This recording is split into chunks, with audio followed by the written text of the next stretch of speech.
Hi, it's Ms. Moore from the Metuchen Public Library with this week's Take 5. This week we will be reading from The Shadow Queen by C.J. Redwine. Let's start. And then Irina began to laugh.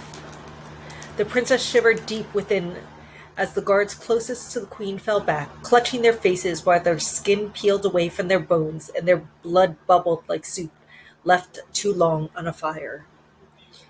"Take your brother and run," the king shouted as he put the prince's hand in hers. "Protect him." The princess snatched her brother's hand and pulled him toward a small doorway that led to the servants' hall. Irina scooped up the prince's pet snake and with a whisper turned him into an enormous black viper. The snake slithered across the blood-stained marble and sank his fangs into the king. "No!" The princess turned back for her father, but Irina raised her arms above her head and slammed her palms into the wall behind her. Instantly, the stone shuddered and twisted. The princess screamed as the floor buckled, heaving upward and throwing her against a pillar that was quickly disintegrating into dust. All around her, the walls were crumbling, the floor was cracking, and the snake was attacking anyone still left alive. The princess locked eyes with the queen, a lake of blood and horror between them, and Irina smiled as the wall behind the princess exploded outward to crush the girl into dust.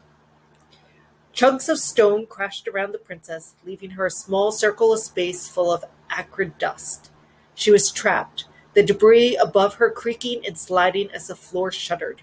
She was going to die, and there would be no one left to protect her brother from the monster who had taken Ravenspire's throne.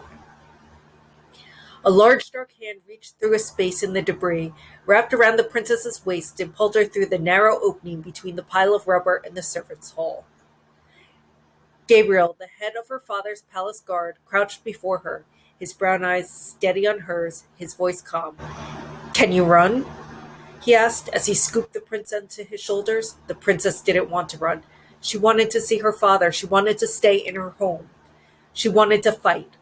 But though the queen had said that the princess was the daughter she had never had, Irina had kept the knowledge of how to use magic as a weapon for herself alone. And so, as the walls caved in behind them, the princess put her hand in Gabriel's, told her brother everything would be all right, and ran. I hope you liked that part of The Shadow Queen by C.J. Redwine, and you check it out from the library. I'll see you next week. Bye-bye.